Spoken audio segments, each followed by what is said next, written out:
You got a marriage on the rocks and it's starting to suck. You got some intimacy issues and your sex life stuck. Put yourself in the hands of Mrs. Jessica Weeks. She's got all the marriage hacks, tips, tricks, and tweaks. She's bringing truth about marriage, laying myths to rest. Taking on the hard topics no one else will address. Put your earbuds in and listen up real close. Be here every single week and make sure you take notes. For some expert advice way beyond common sense. Take your everyday marriage to a marriage of confidence.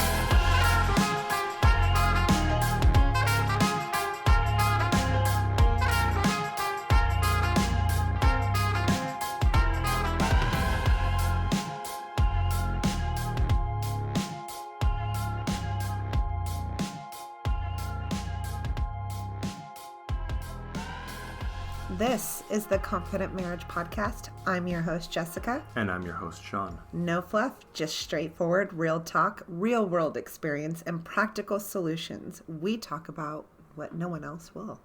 And we're funny. Everything for your family and relationships, from the playroom to the bedroom. Thank you so much for joining us. Before we get to our topic, we're going to cover a couple of things. Don't forget to subscribe to the podcast and leave us a review. We love hearing from you guys. And please visit our website, www.theconfidentmarriage.com. You can sign up for our amazing newsletter. It is amazing. It is amazing. And get exclusive, let's toot our own horns here. Oh, goodness. And get exclusive content, news, weekly columns, and early access to the latest episode. Sounds exciting. Don't forget that you can also find us on all the major social media platforms. Facebook is Confident Marriage, Twitter is C Marriage Show, and Instagram is at Confident Marriage. What about MySpace? Are we on MySpace? Nobody has MySpace anymore, honey. Oh. I mean, I guess a few people do, but it's not very popular. We have to get a presence on MySpace. You know what? I remember creating my MySpace page and personalizing it, and I'd spend hours, every couple of weeks, redoing my MySpace page. I kind of miss it. Everything's just the same now. That's it, guys. 2021, we're getting back on MySpace. I'm just kidding. We're not going to do that. No, but we are blowing up on Instagram. Can you believe it? I'm so excited. We have so many new people, and they're excited about the episodes and the content, and it's awesome. I'm having so much fun meeting all these new people online. We got to do a live video again. I missed the live videos. We were having so much fun, and now my work hours have changed a little bit, so it was the holidays too. Yeah, but we need to get back on that. Speaking of live videos, I'm going to be doing a lot of live videos this week. I heard. Yeah, I have so many. I have a couple of love stories lined up from our followers, our listeners who want to share their stories. So these are real life stories from people who listen to our show. They're from our listeners. That's really cool. Yeah. And we have a couple with some really cool affiliates of ours. Well, they're becoming affiliates who offer some really cool marriage resources and things themselves that I'll be doing live videos on. Cool. Or live videos. Yeah. I'm still trying to figure this social media thing out. We'll get it down, don't worry. But it's been a lot of fun. So we hope that you join us on social media. I've been a lot more active on there, so I'm enjoying it a lot. What are you trying to say? I don't do enough work on social media? No, I could not see you on social media. It's not my thing. Your thing? My thing. It's your thing. It's becoming my thing. I hope so. Yeah. So, oh my gosh. So the holidays just ended, right? Yes. No, it was kind of relaxing and nice. It was good. We're coming to the end of a really awful year, but it's not January 1st is here and everything's amazing again. No, it's not going to be like that. I wish it was. I put up this post on Instagram that said, I wish we could party like it was 2019. Here's a funny story. Jess and I were watching... was it MTV Totally 80s? Yes. 80s music videos, and we were both sitting there getting depressed, and we're like, we're old. The world isn't like it used to be. We're so old. Look at the payphones. Oh my gosh. Those were some interesting times. I personally, my favorite is the 90s. Mm-hmm. That's my favorite. That was our time. I mean, rap music was oh my gosh, extraordinary. It was... I loved it. Things have definitely changed. I mean, it's not bad now. Not to say bad. It was very different. I mean, I could get down with some 90s. I bet you could. Oh my God. Oh my gosh. We're not that old. We kind of are. Sound like our parents. I know. I feel like my parents more and more. Every time I say something, I'm like, my mom used to say that to me. But speaking of moms, when we were at your mom's yesterday dropping off her Christmas presents. I don't know where this is going to go. Did you hear what happened when she opened her card before she opened the gift? It was hilarious. So I wrote her like this really sentimental card, and she reads the very first line of it, and it was hilarious how this played out. So stick with me. So she opens the card. She kind of gets teary-eyed, and the first line says, "This year has been really awful." And I looked at her and I said, "Merry Christmas, Marcia." She started busting up laughing, but it was good to see her, though. I think we made her day. We socially distanced. We had masks on. We stayed 6 feet apart, but makes me sad. Yeah, all that should be over soon. It should. So now that we've depressed you, let's move on to the show. I don't think that was depressing. All right. So, Sean, what's our show about this week? This week we are wrapping up 2019 in a bow. And we are going to add a little bit to some previous episodes. We're going to answer some questions that we've received throughout the year. And we are going to put a bow on Season 1. I call it Season 1 Part 2. But we're going to put a wrap on Season 1. We're going to put a wrap on 2020. And we're going to get ready for our second season, premiering in just a week from today, on January 5th, 2021. Oh my gosh, here he goes, guys. Radio voice. He was not made for radio. Tuesday. All right, so I think what I'd like to do is I want to go all the way back. All the way back? All the way back to episode... The 90s? I wish. Again, that was my time. I know. That's when I shined. That would be sick, bro. What? You're wicked. Wicked? Yeah. We're going back to the 90s, not Boston. I guess we're going to Boston. I'm from Southern California, so we said wicked a lot there. Oh, it's different than you Bay Area people. That's hella weird. That's what we said in Northern California. Southern Californians didn't say that in the 90s. None of this is going to help your marriage, by the way. All right, so episode 1. We got to stay we are going all the way back. We got to stay on track, though. Way back in the days before COVID-19, when we were just a young podcast. Dude, I wasn't even a part of it. I think COVID has put 20 years on everybody. Not you. You're still looking smoking. Honey, it's called Cover the Gray. Gray? Yeah. I don't see any gray. So, Mythical Marriages, episode 1.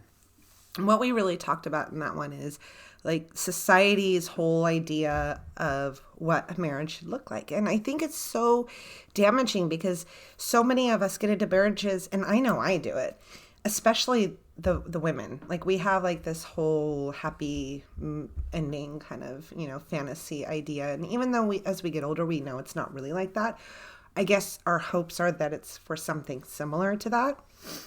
But society itself just puts these labels on marriages and makes them look a certain way. And I don't really know where they came from. Maybe it was movies or music or a combination. But when you really get into it, it's nothing like any of that. No, everything really you isn't. thought it was, it's not. Right. And I do think society does this not just with marriages, but with everything. Mm-hmm. Women are supposed to look a certain way, men are supposed to look a certain way. Exactly. Act a certain way. Yes. This is sexy and this isn't, and this is cool and this isn't, and then it all changes. And I don't know if it's part of the pop culture trying to manipulate us into buying into what they're putting out, or if it's just a natural function of organized society. But like you said, and you know this to be true with me, and you, ladies and gentlemen, know from some of the stories I've told about our history, and I had no idea what I was getting into. I thought I did, but I didn't. Yeah. Well, can we do a cancel culture on the view of marriages?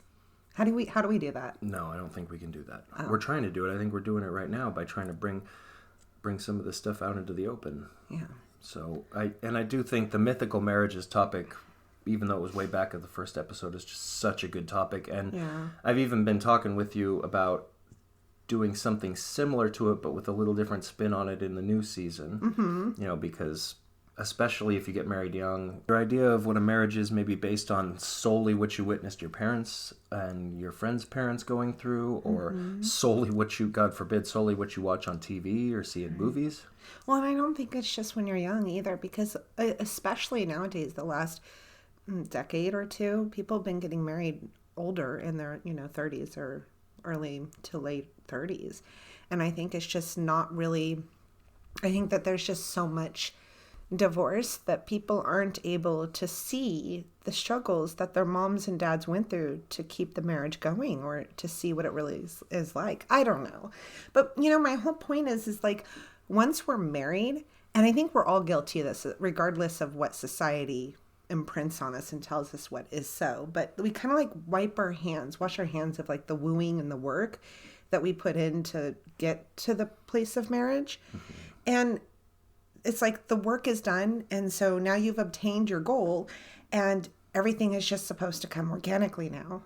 Well, and to just piggyback off that, and if you're subscribed to our newsletter, or if you visit our website, you'll see the article that I wrote this week is about hard work, and the hard work in a marriage never stops. I got bad news. The hard work never stops. You never get to that place and go, oh, I'm done. Okay, it's on cruise control from now on. Yeah, it's going to be easier sometimes. It's going to be a little harder sometimes, but marriage, relationships, self-improvement, anything worth attaining in life and worth keeping in life is going to take hard work, and it's got to be, and this is what I talk about in the article, consistent and persistent. You have to be able to persevere over hardships, and you have to be consistent and put in that daily effort. And especially when it comes to marriages, something they really don't teach you is that hard work needs to be constant. And something a wise and humble man once told me and drilled into my head, everything matters. And it really does, even the little things. So that kind of ties into episode 3, Lost Love, because a lot of it could be, or more times it could be, that there's this misconception about love and that it's a feeling. And it's not always a feeling. Society really wants us to think that it's a feeling, and that's how it's portrayed as, is, I feel in love with that person. But that feeling that we call love is actually a chemical reaction that happens in our brain. And it happens with a lot of things we've experienced. I love C's candy. Exactly. Definitely a chemical reaction going on there. Love with a human being, with a person, is really, it's a choice that you make. It's a decision to be with someone, especially when you don't feel the quote unquote love. Right. And I would say that the chemical reaction definitely has something to do with it, and the feeling is definitely a part of it, but you're not going to feel like that every day. Feelings are feelings. They come and go, and what matters is the choice you make. Right. And loving someone is definitely a choice. And just as we covered many misconceptions in mythical marriage, well, you covered them. I wasn't around for that part. I was here, but I was in the background. Yeah. I think the whole Lost Love episode is a big marriage myth too, and especially with the prevalence of divorce, you think that this feeling goes away, and as soon as it goes away, you're like, well, time to call it quits. I can go find that with someone else, and it becomes this never-ending cycle, right? Right. Well, and that goes into the hard work, because often those feelings are no longer there because you're not doing the work to create those feelings in your marriage. So things aren't being talked about, so you're not bonding emotionally with one another, and you're not gaining that intimacy on the emotional level, which bleeds into your sexual intimacy, which makes it even more bomb. And it's the cycle where it feeds one another. Right. I go through that with work. Yeah. And so I love my job. I love my career. And there are days that I am miserable there. I mean, just miserable. And I have to remind myself that I do love what I do, and that I may feel miserable now, but I'm not going to feel like that tomorrow or the next day or a week from now. Right. You got to stick with it. Exactly. And as we talked about a little bit ago, with the views that society imprints on us, and I may sound old to people here right now, and I may piss some people off, but I think that society and the way technology is and the way pop culture has gone, I think even more so, because they talked about it when I was young in the 80s even, but we live in a throwaway society now, and it's like the newest iPhone comes out and everybody is going shit for it and standing in line for 2 days to get it, and it's the greatest thing in the world, and they're raising it above their heads and just, oh my God, and everybody's jealous. And then 6 months later, the new one comes out and that phone goes in the garbage that they waited 3 days to get and were so excited about, in favor of the new iPhone, which isn't even really any different from the old iPhone, in the same way that you're in a relationship and you have this limerence thing going on and you got all these chemicals going in your brain and, oh my God, it's the best sex ever, and oh, this person's amazing. Makes me so happy. Yeah, and then that kind of starts to die away as you get into the nitty-gritty of a relationship, and it's like, get rid of them, move on to, oh my God, this woman I just met makes me feel so good. Oh my God. And, it's the same way with music and movies. Oh, the best songs ever. Oh, she is so good. He is so good. And then 3 months later, they're like, who? No, we're all listening to this now. So I don't know. I just think we've turned into a throwaway society where we're always looking for the next best thing, the next best thing, the next best thing. Mm-hmm. Well, and many doesn't equate to all. There's still a lot of people out there who really do see the value in a marriage, in a relationship. And I think people are starting to catch on to the idea that you can't jump from person to person because you're never going to find it. Right. We see it a lot in Hollywood where people jump from relationship to relationship but nothing ever really lasts. I wonder if that's because they have so much money they don't give a crap. I don't know. I wouldn't know. I'm not of that ilk. I wouldn't either. I think as a human being, it's all in our heart and soul to find happiness and love and someone that we can share our life with. So as we're talking about movies, let's talk a little bit about those X-rated movies. We're talking about X-rated movies? Yeah. Like just X or triple X? Triple, double, quadruple X. Do they have that? I'm sure. I'm sure they do. I'll have to search that up, as the kids say. Do you remember that one time in band camp? No, where we were talking about something, I can't remember what, and then all of a sudden I was like, I wonder if there's a poop fetish. Oh, that was a mistake. Don't ever search that, because there is.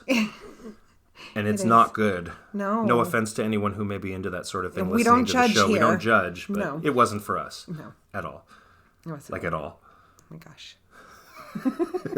So porn, speaking of which, we did an episode on porn in your brain, in your marriage. It was episode 6. And it was one of our most popular episodes. I think anytime you mention porn. Right.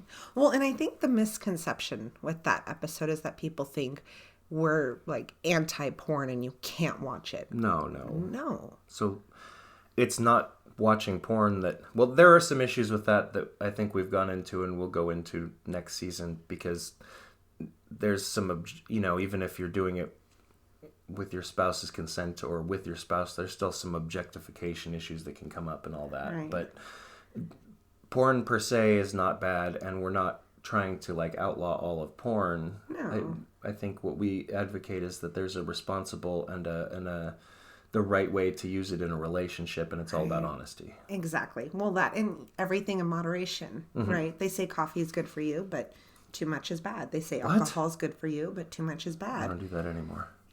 I drink a crap load of coffee. I know, so do I. But everything in moderation, and the line, as we know, for addiction is when something starts to affect your life in a negative way. Right. And it starts taking you away from the things you need to be responsible about.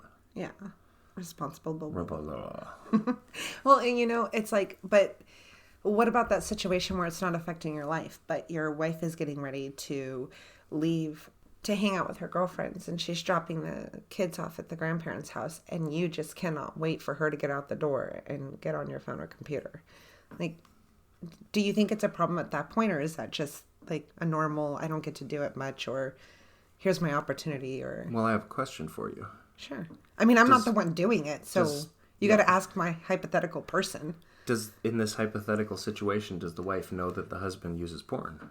And is she okay with it? Let's say she does. And they've honestly communicated about it, and she really is honest with herself and that she's okay with it. Yeah, let's go for it. Then I guess there's nothing wrong with him being gung-ho for it, as long as it's not being done behind the back, and it's not taken away from his energy that he has for his wife. I don't know. For all I know, maybe it turns her on to know that he's doing that, and it could liven up their sex life. But if it's taking away energy and she's starting to feel neglected, then it's a problem. If he's doing it behind her back, then it's a problem. But if everything's out in the open and she truly is internally honest with herself about being okay with it, then I don't think that's the problem. Okay, so let's back that hypothetical situation up and say... If I back it up, is it fat enough? Oh my God. You're not supposed to say that. I am. Sorry. If I back it up, is it fat enough? Definitely. Do I need to lose weight? No. Are you saying I'm fat? Oh my God. We'll save that for another show. Sean. What? I have gained a lot of weight during COVID. So have I. So, no. She didn't gain a lot of weight. She gained just enough. Going back. I like it. Let's Oh my God. back it up till it's fat enough. We had 3 really hard, intense weeks, so we're trying to make this a little more lighthearted. Trying. Who's trying here? I ain't gotta try. It's coming naturally. Hard work, baby. So, going back to the hypothetical situation, let's say she doesn't know. And let's say let's add to that. Not only does she not know, but he also knows that she finds porn to be very offensive, and it makes her feel like she's not good enough for him. Well, yeah, that's definitely a problem because they've obviously had an honest conversation. I'm assuming he knows how she feels about it. Okay, and she obviously does not know how he feels about it. Then that's obviously a problem on a couple different levels. So, number one, they're not honestly communicating with each other, or at least he's not. And number two, he's engaging in a behavior that she is morally against and doesn't approve of, and that hurts her, and he's doing it behind her back, and that's a breach of trust. Yeah. I think that there is a resolution there. It seems so cut and dry, like it's either one person's way or the other. But I really feel like there's a resolution there. We're going to have to get into that in season 2. Yeah, so we have an amazing guest lined up. Yes. On the subject of porn. No, it's not a porn actress or anything, but oh, so sorry for you. That's okay. I don't need to have anything to do with that. Too many hands on the merchandise. God. I got all I want right here anyway. Thank you. I do. And we've been down that road before and didn't cause anything other than hurt. But we do have a very good guest, insightful guest, lined up for next season. And we are planning to do a follow-up episode about porn with a little bit different spin on it. And we'll definitely get into some of that because there is a responsible way to do it. And it all comes from honest communication. Exactly.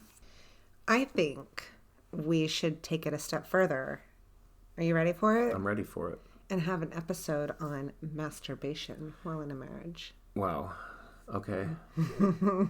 That'll make everybody uncomfortable. But it's something that no one talks about, and that's what we do here at The Confident Marriage, is talk about what no one else talks about. And I can't think of a marriage podcast I've heard lately that's talks about masturbation. How much did you want to laugh when I said the word masturbation? A little bit. Yeah. Yeah. That 15-year-old kid in you still wants to come out? Yes. Yeah. And I think what we're talking about when we talk about masturbation is what's appropriate and how you broach that subject when you're in a marriage to make sure that everybody's on the same page and that you're not hurting each other, right? Right. Because there are times when that can be more than okay. Yeah. And there are times when it's really, really wrong. Yeah. Yeah. I think we'll talk about that. So we did get a couple of questions in. So we should probably get to those. And I think I'm going to aim this one at you, baby, because I think that you would be able to answer this beautifully. Okay. So she asked, how do I get my husband who doesn't have a romantic bone in his body to be romantic? So I will tackle this one. So let me just dispel a couple misconceptions that come with that statement. First of all, I don't think... so there are some people that it comes naturally to, right? There are some people who struggle a little bit more with it. But is it really that those people who are good at it are born with this innate ability to be romantic and that some people are incapable of it? I think that's a bunch of BS that you're not capable of it. And I think that I think that some people, men and women, use it as a cop-out. Oh, I'm not a romantic person. Okay, well, you're in a marriage, though, so learn to be. And there's Google. Yeah, so look, if it's important to you as a husband or a wife that your significant other is romantic towards you and makes romantic gestures, and if that's part of your love language and how you feel loved, and they're saying that they're not good at it, or they're saying that they're just not a romantic person, what can really help in that situation is, again, and I feel like we're going back to this, but it's such a foundation for a strong, confident, healthy marriage. You need to have an open, honest conversation about it. And so if you're the one who's not getting the romance, you need to sit down and you need to let your spouse know in a loving way, in a calm way, in a non-confrontational, criticizing way. Look, this is really important to me. It's one of the ways that I feel loved. Let me teach you, because I see that you're having trouble with it and I see that it doesn't come naturally to you. So let me show you some things that would make me feel loved and romanticized. And let me show you what works for me and what doesn't. And let me help you through that. And then maybe you can start to do some of these things on your own and get your feet wet. And you could say something like, I'm not expecting you to be perfect. I understand this isn't your natural forte. So let me help you. And that's going to make your partner feel recognized. It's going to make them feel heard and understood. It's going to motivate them to want to be romantic for you, because you're coming to them and you're saying, look, I understand how you are as a person. Now here's how I am as a person. Let's work together to make both of us happy. So now if you're the one who doesn't know how to be romantic for whatever reason, first, if you have it in your head that you're incapable of it, get that thought out of your head, because you're putting a mental block to it, right? Yeah. So that's would have been like 10 years ago me telling myself, well, I'm an addict and I can't not do drugs. Right. Okay. And I did think like that for a long time. I couldn't see myself in a situation where I wasn't doing drugs, or, being able to sleep at night without them, or get up in the morning without them, or function without them, or go to work without them. But lo and behold, I do it every day now, and it's not really that hard. I had a big mental block, and that was part of getting over that. So if you're feeling anguish inside because your wife or your husband or your boyfriend, girlfriend, whatever is feeling neglected, and you just don't know where to start, yeah, you could take the initiative and research yourself and ask questions and try to do it on your own. And that's going to actually mean a lot more. Right. Because it comes from you. They're going to recognize, wow, this isn't his thing, her thing. And they went and put in all this effort. And even if you fall flat on your face, at least hopefully the effort will be recognized. But what also works is that open, honest conversation. Right. Honey, I love you, and I understand that you have this need to be romanticized. And I know I've told you I don't have a romantic bone in my body, or it seems like that to you. Guys, he's looking me in my eyes and saying it to me like he's telling it to me, and it's really, really hot. I might have told you that I didn't know how to be romantic, baby. Keep talking. That you think I don't have a romantic bone in my body. Very white. But underneath all this, I really just want to romanticize you and make you feel loved and wanted, but I don't know how to do it. I'm intimidated, and I don't have any experience in it. And I'd like to sit down and have a conversation with you about what you like and what would make you feel good, and maybe you could walk me through some ways to do it. And that way, I'll know at first how to go about it, and then eventually, as I keep practicing it, it'll come from me, and I'll start to learn, and I'll practice it, and then I will be romantic. Oh, she's doing the neck thing like she's trying to cut me off. Oh, sugar. Sugar. So have an open, honest conversation. Whether you're the one who wants to be romanced, or whether you're the one who is the way that I'm looking at you right now she's got me all messed up right now. I know what we'll be doing after this episode. Oh, goodness. Have that open, honest conversation. That's what's going to get you there. And put in effort and hard work. God damn it. So, ready for the next question? Maybe I'll answer this one. Okay.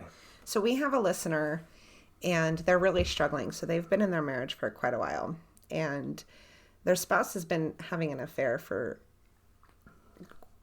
quite a few years, and they just found out about it. So they're really not sure what to do. And one of the things that they mentioned was quoting us from the last episode, that a lot of people give up before the flip. And They wanted to know, how did it feel like for me when I felt like giving up for that before that flip and I didn't. And what I got to say on that is it felt like you feel. I'm going to be blunt and honest. You know how it feels. It's that single final straw. And it's that moment of, I just can't do this anymore. And I don't want to do this anymore. But then there's a part of me that still wants to do it. So you know what it feels like, because I feel like you felt. And I know that's not straightforward enough, but I'm relating to you in a way that you can, because I know exactly where you're at. When you're done, you're going to know you're done. When you can't do it anymore, you're going to know it's time. And I'm by no means telling people to stay in marriages that hurt them consistently over several years' time without any work being put in by your partner to repair the marriage and do better. I can tell you that it took Sean a while, but I saw him trying. I saw him doing the work. And so I hung in just a little bit longer and just a little bit longer. And there were times where I was like, this is just taking too long. And then, I would wait, and then he would do something outstanding and amazing and be like, okay, let's see what happens. And over time, over a course of a couple years, our marriage had just completely changed between me focusing on myself and doing my work and him focusing on himself and doing his work. It showed me that he was changing in our marriage. And that's why I hung on. If Sean was staying stagnant and he wasn't doing the work, or he was kind of like half-assing the work, or, just kind of putting one foot in and one foot out, I wouldn't have stayed for very much longer. I would have to say that that's a point where you're putting yourself, and if you have children, your children and your spouse, in an unhealthy situation. Right. And I guess,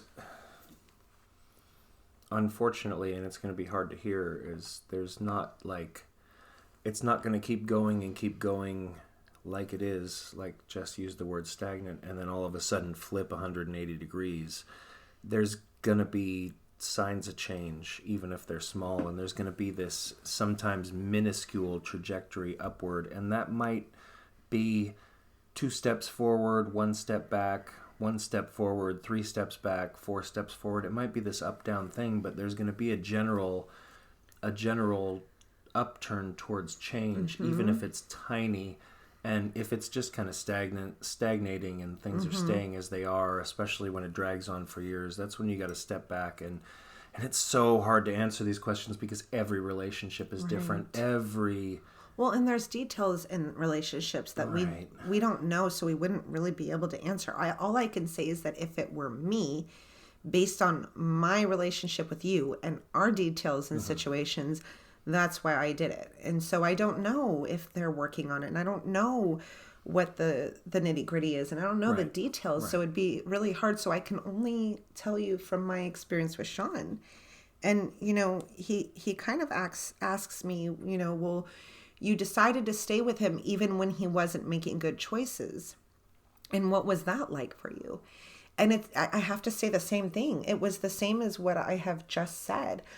It was hard. It was difficult. It was painful. It was terrifying, but I saw the changes happening, and sometimes really, really slowly, and sometimes really, really fast, and sometimes in between. And so it was just really, again, every time and it happens, every time I started to focus on him and what he was doing, I had to reverse the scope back to me. And I had to start looking at myself again, because my focus was me. And as long as he was doing his work, it was none of my damn business.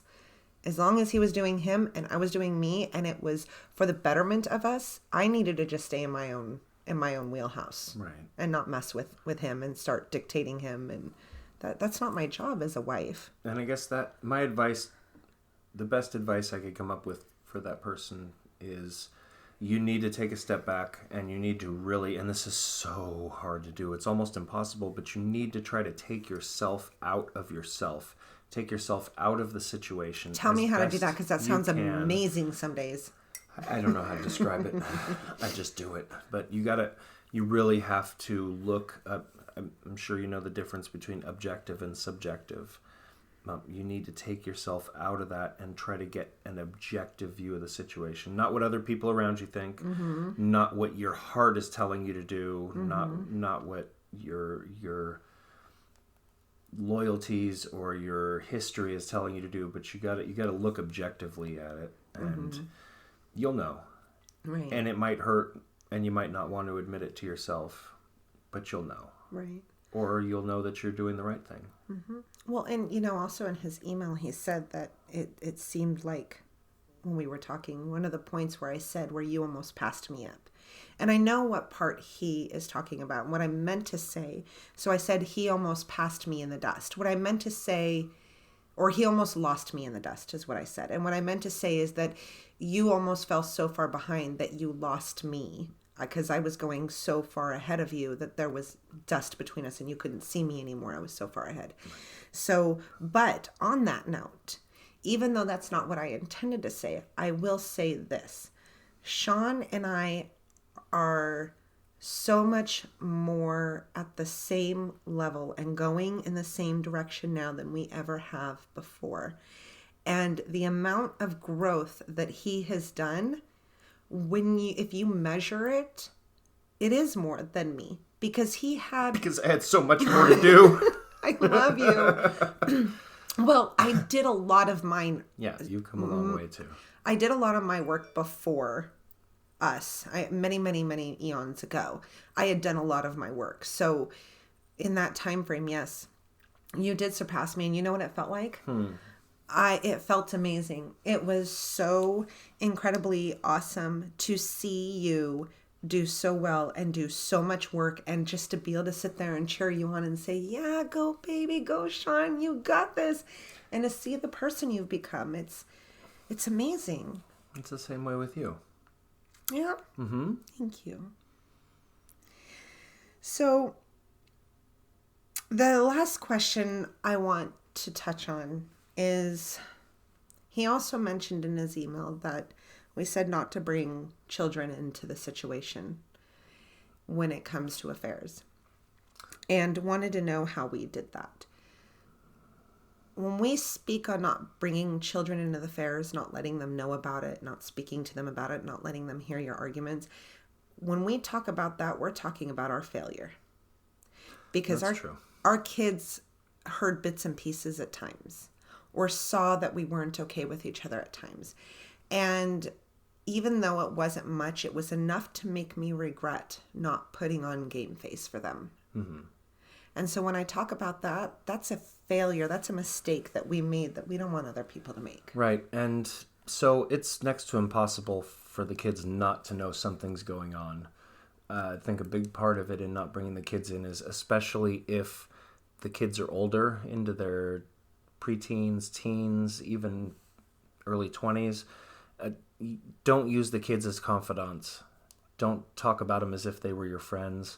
Well, we didn't do any of that. We didn't do any of that, but it's really important to mention, mom doesn't need to be talking to one of the kids about how terrible dad was, and dad doesn't need to be talking to the kids about what a so-and-so mom was. And well, we need to be careful too, because let's say our best friend calls and we're, getting lunch together for the kids, or picking up the room, or doing something with the kids, and we're on the phone with,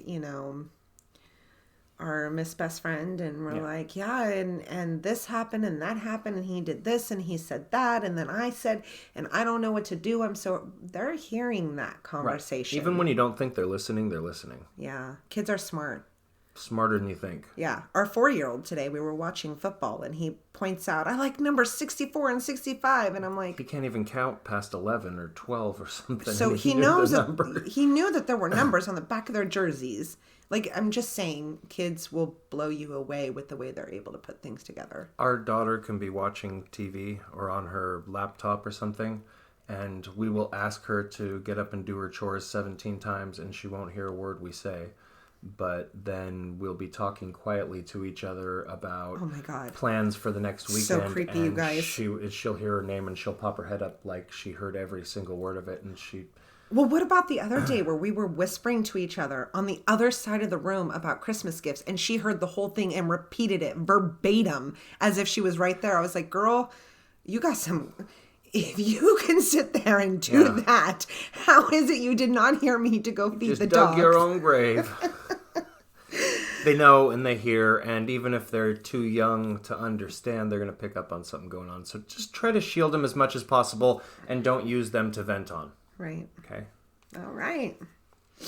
I think that is our wrap it up with the bow episode right there. Tied a big old bow on that thing. So, season 2 is coming in a week. We're closing out season 1. I'm very excited to move on to the next level of this podcast. Yeah, we're going to come out hard in 2021. Guys, I really want to say this though. We may not know you. We have no idea what your name is, and we wouldn't be able to identify you for the most part if we saw you in person. And we don't even know you listen. And yet I will tell you that Sean and I genuinely care about each and every one of you. And we want you guys to succeed so much. And we are so thankful and so grateful to have you as a part of our life in this way and be able to offer, if anything, to you at all.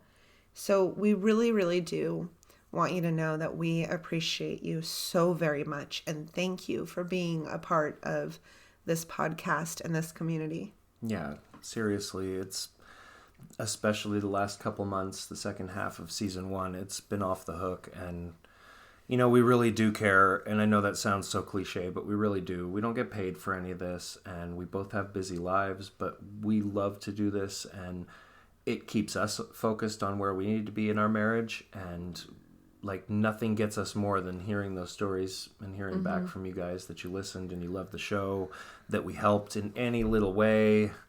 And it's so, they have a saying in a certain program for addiction that you can only keep what you have by giving it away. And so this is our way of paying it forward, keeping what we have, keeping it in our minds, making living amends for the wrongs we've done to each other.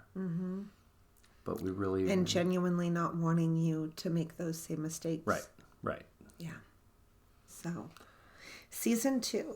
Season 2. We've mentioned some really great guests. We do have a lot of good guests lined up, and we're interviewing a couple more. We have our workshop going on, and I know we said we wouldn't mention it because we've been talking a lot about it, but and it filled up so fast. And thank you to everybody who signed up. And we're so excited, you guys. And a reminder to everybody that the first podcast of each of the first 4 months of the year is going to be on the topic of that month for the workshop. So make sure if you're signed up for the workshop, it's imperative that you listen to week 1 of each month. So, and even if you're not, it's still going to be a really good episode filled with great information. So you don't have to be doing the workshop to hear the episode to get what we're talking about. It's pretty awesome. Maybe it'll jazz you up to take the workshop again when we offer it. And we've got like some really good topics in that workshop: honesty, intentionality, admiration, and expectations. So there's a couple teasers for episode topics. We're going to dive back into the seedy world of pornography, but we won't talk about poop porn. Masturbation. Ooh. And lots more. Yeah, it's going to be awesome. It is. I'm very excited. Yeah. So, thank you for bearing with us for the last 3 weeks of the year leading up to this. We know it was really hard, but there were people who really needed that. Yeah, really important. And like we say all the time, it takes hard work. Go on to our website. If you're not signed up for the newsletter, read my article about hard work. Read Jessica's article about New Year's resolutions and how to make them successful. And trust me, this is not your everyday blog. 1, 2, 3, do this. Like I gave you guys some good stuff. And read both, because I think I think mine ties in with yours pretty well. It's so cool because we didn't intentionally do that, yet they do very much. So we talk a little bit about what the topics are going to be for each of our blogs during the week, but usually it's like on Sunday we come to each other and we're like, here's what I wrote about. What did you write about? And here, read mine. And I edit all the content. So she's like, here, read this and edit it. And I'm like, oh my God, this is what I was going to write about. Yeah. So it was pretty cool. It worked out pretty well. It did. So check that out. So we are going to end 2020. Yeah, We're not ending 2021 yet. We haven't even got there. I kind of wish we could, because then that means we can just like jump ahead the rest of COVID stuff. But yeah. Bye-bye 2020. Not sorry to see, or are sorry to see you go. Not sorry to see you go. You're sorry to see 2020 No, I'm not go? sorry to see it go. Oh my gosh. Yeah, terrible year. Yes. Hated it. Don't forget to subscribe and rate us. Visit us on Facebook at Confident Marriage, Twitter, C Marriage Show, and Instagram at Confident Marriage. Our website, www.theconfidentmarriage.com. You can hear our podcast on any of the apps, the podcast apps. Just search our name. And if you go onto that website, www.theconfidentmarriage.com, and sign up for our amazing newsletter, you would know what we're talking about when we talk about our articles, and you would be listening to this podcast on, what, Sunday? Sunday night or Monday morning. Instead of Tuesday. That's right. All right, everybody. Have a very safe and happy New Year. We will see you guys in 2021. Thank you. Have a great New Year. Be safe, and we'll see you next year.